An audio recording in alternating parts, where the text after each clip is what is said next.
Bueno, buenas noches, bienvenidos a una nueva emisión de Geopolítica hoy. En este programa vamos a analizar la viabilidad financiera de la OTAN. Sabemos que en el último año, específicamente en junio del 2025, todos sus miembros decidieron destinar el 5% de su Producto Interno Bruto al sector de defensa y de seguridad. Pero ¿es realmente económicamente sostenible esta estrategia de seguridad teniendo en cuenta el escenario internacional actual? Para esto vamos a hablar con nuestros expertos en economía internacional, José Miguel Buitrago, y expertos en geopolítica y seguridad, Camilo Mejía y Laura Ballesteros. Claro que sí, Sebas, gracias por esa presentación. En el día de hoy vamos a tratar sobre una pregunta que principalmente habla sobre la estabilidad económica. En el lenguaje de las finanzas públicas observamos que la sostenibilidad no solo significa la capacidad de un Estado de cumplir sus obligaciones financieras, sin generar una espiral de deuda que eventualmente requiere esos ajustes dolorosos. Cuando aplicamos este criterio a los compromisos en la OTAN, principalmente encontramos una tensión estructural. Observamos que los aliados europeos deben aumentar el gasto en defensa en un contexto de inflación persistente, creciendo económicamente lento y sobre una deuda soberana históricamente bastante elevada. Hoy realmente vamos a hablar sobre esta tensión a través de cinco grandes noticias que ilustran las fracturas de este sistema de la OTAN. Sebastián, me presento, soy Laura y te comentamos que lo que hace especialmente urgente este análisis es el contexto geopolítico. La guerra en Ucrania no cesa, Rusia sigue usando la energía como arma estratégica, China expande su influencia global y la relación transatlántica entre Europa y Estados Unidos atraviesa la crisis más profunda desde la fundación de la alianza. Entonces, la sostenibilidad económica de la OTAN no es un tema de contabilidad, sino que como tal vemos que es un termómetro de la cohesión del orden internacional liberal. Entonces, acompáñennos, vamos a ver. Ok, como lo mencioné al inicio de esta emisión, dije que los 32 miembros de la OTAN se comprometieron a aumentar al 5%, que se destine este 5% al sector de seguridad y defensa, ¿no? Tenemos en cuenta que la mayoría de estos países tenían como objetivo destinar el 2%. Entonces quisiera saber como tal qué repercusiones tiene aumentar este 5% y en qué sectores puede llegar a afectar este aumento en este sector en general. Claro que sí, Sebas. Vamos a empezar desagregando las cifras. Entonces empezamos con un componente, el cual vendría siendo el gasto nuclear y el convencional, que es al menos el 3,5% del PIB. El segundo componente va a ser del 1,5% que es destinado a la ciberseguridad, infraestructura crítica y toda la resiliencia. Para eso toca tener una perspectiva económica y tener en cuenta que en 2025 el total de gasto en defensa de los aliados europeos y de Canadá fue de 574.000 millones de dólares, que esto en términos porcentuales del PIB es el 2,3%. Llevar eso al 5% realmente implicaría más que duplicar el gasto actual en términos absolutos. Estamos hablando de que una transferencia presupuesta a esta escala histórica, hay unos recursos que van dirigidos a otras entidades, como vendría siendo la salud, la educación, la infraestructura civil o la reducción de deuda, y ahora vendrían siendo redirigidos a toda la parte compleja militar, industrial, lo cual nos hace preguntarnos que si esta pregunta no solo es necesariamente industrial, necesariamente estratégica, sino que si tenemos que ver si es fiscalmente viable. Claro que sí, complementando lo que dice José, aquí aparece la primera fractura geopolítica del acuerdo, y es que no todos los miembros tienen la misma urgencia ni la misma capacidad. Tenemos un ejemplo muy claro, Polonia ya alcanzó el 4,12% de su PIB en defensa en el año 2024. ¿Qué pasa con Polonia? Este tiene frontera con Rusia y Bielorrusia y percibe la amenaza como existencial. Aparte de eso, los países bálticos aprobaron planes de inversión para alcanzar el 5% antes del 2026, pero aquí ocurre un problema y es que España buscó una exención del acuerdo, desatando la furia de Trump y esto mismo hacía que esta simetría de percepción de amenaza se convirtiera en una simetría de carga financiera. ¿Qué significa esto? Que los menos gastaban históricamente son quienes más dificultades fiscales tenían para aumentar esto. Y eso, como veremos más adelante, genera una tensión de sostenibilidad que pues va más allá de los números.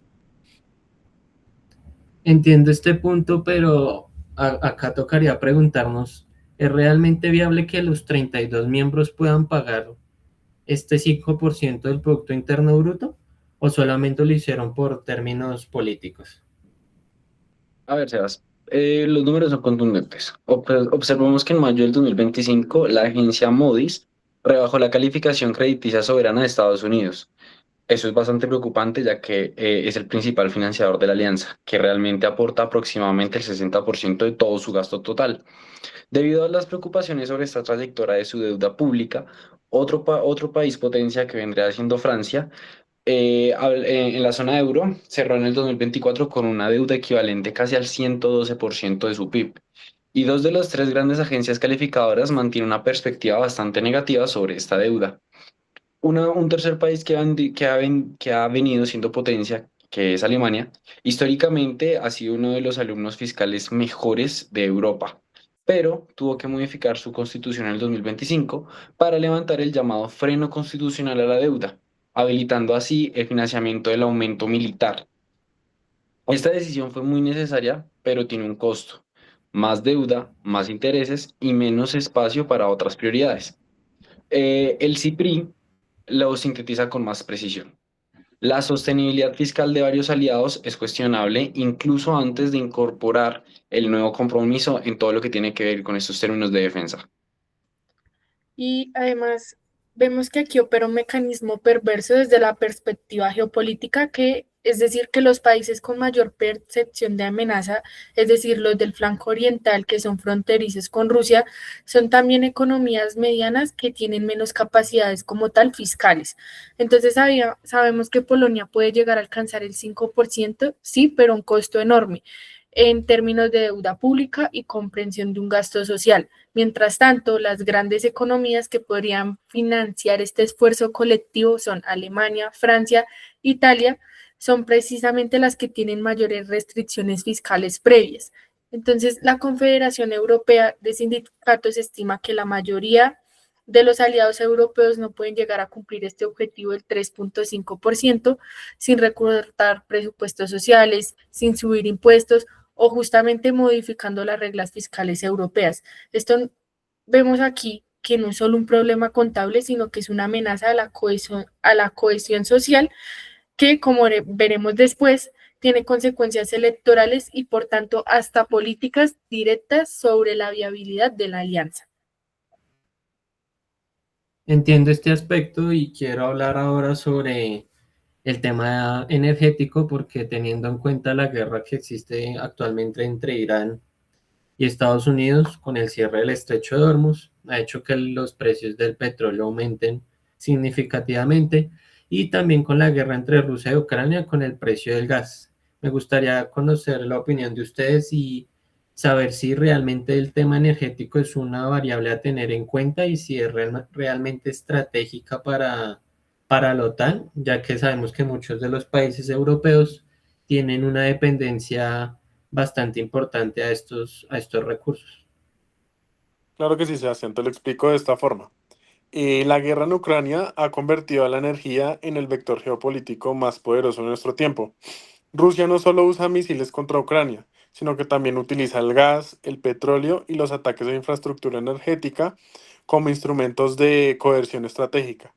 Al cortar o amenazar dicho suministro, Moscú lo que busca es fracturar la voluntad política de los aliados europeos o de la misma OTAN, elevando sus costos económicos hasta hacerles políticamente insostenibles al apoyar a Ucrania y asimismo al mantenimiento de los compromisos de la OTAN. La lógica es muy evidente y se ha dado cuenta absolutamente todos, y es que si el gasto en calefacción y energía industrial sube lo suficiente, los ciudadanos europeos empiezan a votar por partidos que proponen negociar con Rusia.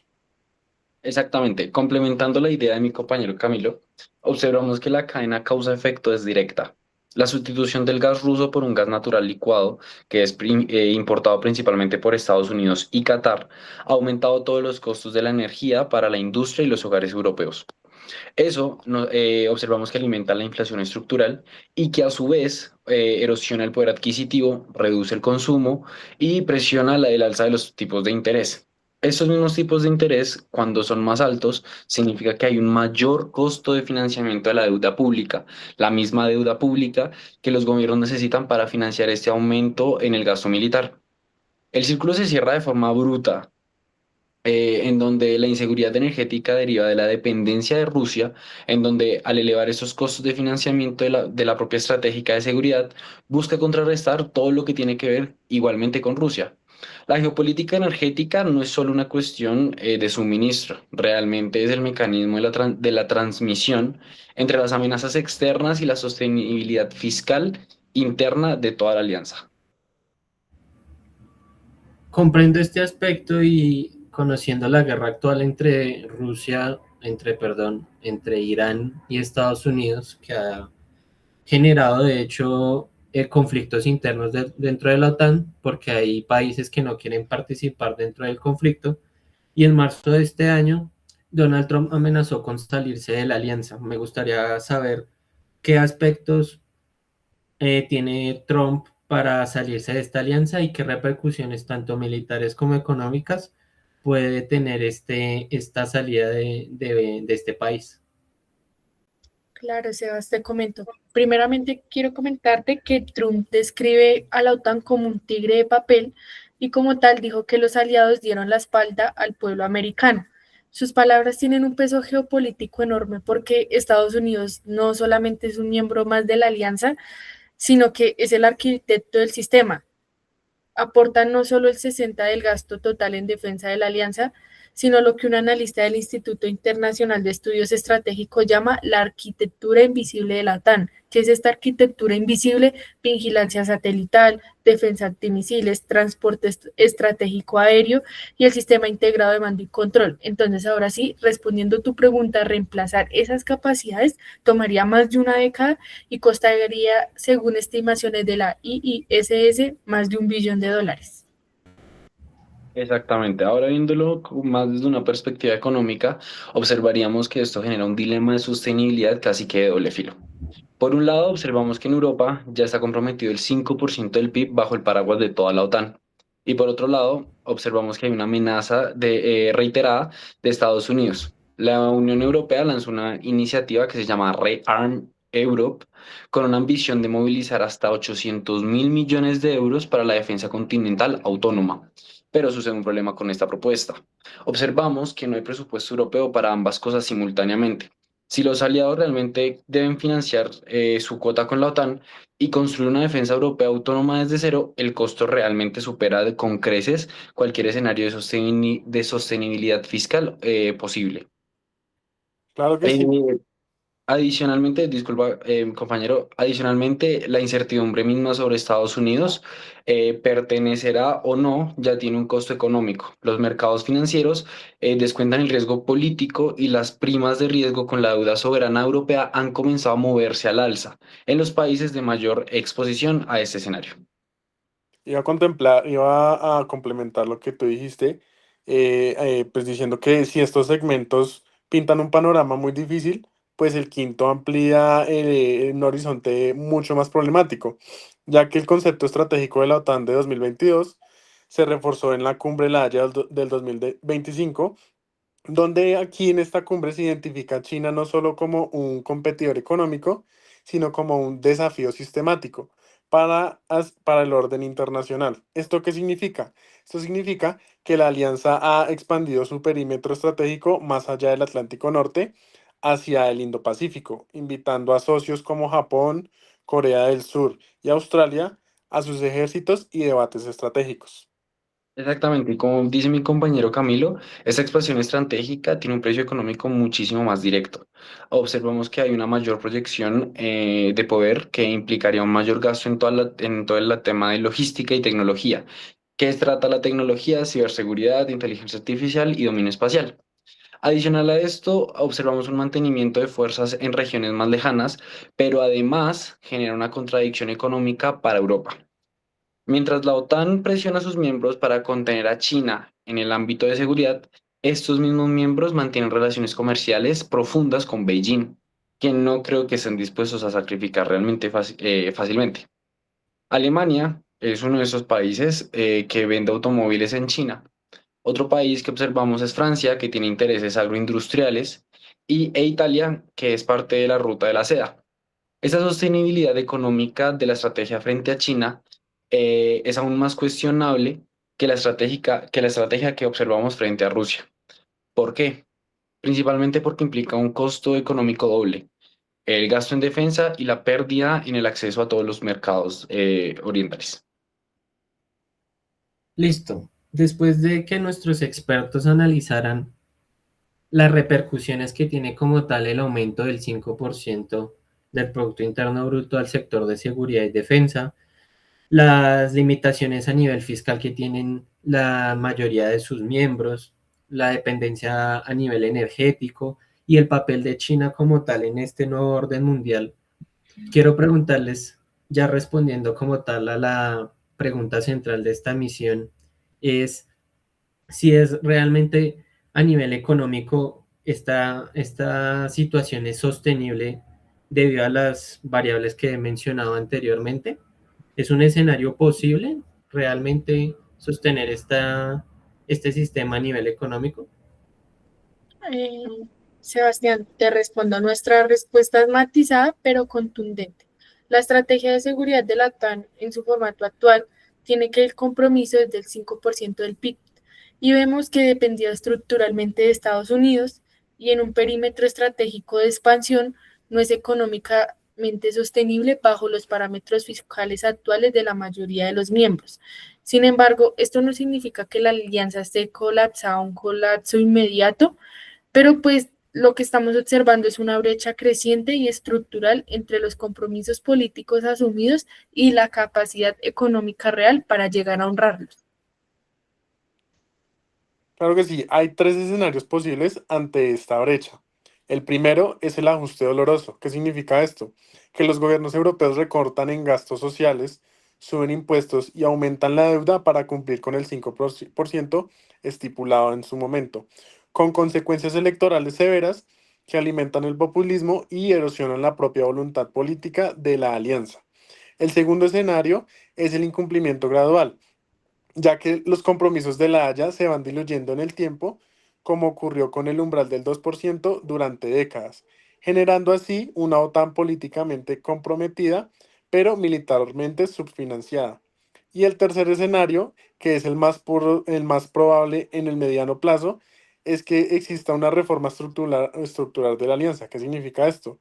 Que haya una redefinición de roles donde Europa asume más responsabilidad convencional y Estados Unidos, haciendo o preservando la disuasión nuclear extendida, con una redistribución de carga más honesta y una integración de la industria de defensa europea que genere, por decirlo así, economías de escala. En resumen, pues la sostenibilidad de la OTAN no depende solo de cuánto gastan sus miembros, sino de cuán inteligentemente lo hacen, por decirlo de cierta forma, y de si la voluntad política para hacerlo puede sobrevivir a la presión en las urnas. En definitiva, como han explicado cada uno de nuestros expertos, este es uno de los mayores retos que enfrenta actualmente la OTAN, ¿no? Porque no solamente depende de las variables militares, sino de otras variables que solo el tiempo dirá si realmente este plan de seguridad es económicamente viable y si es posible llevarlo con la mejor efectividad posible. Quiero agradecer a cada uno de nuestros expertos por participar en el programa de hoy. Esto es Geopolítica de hoy. Muchas gracias a cada uno de ustedes y que espero que estén muy bien. Hasta luego. Hasta luego, muchas Hasta gracias. luego, Sebastián. Con todo Hasta el gusto. luego.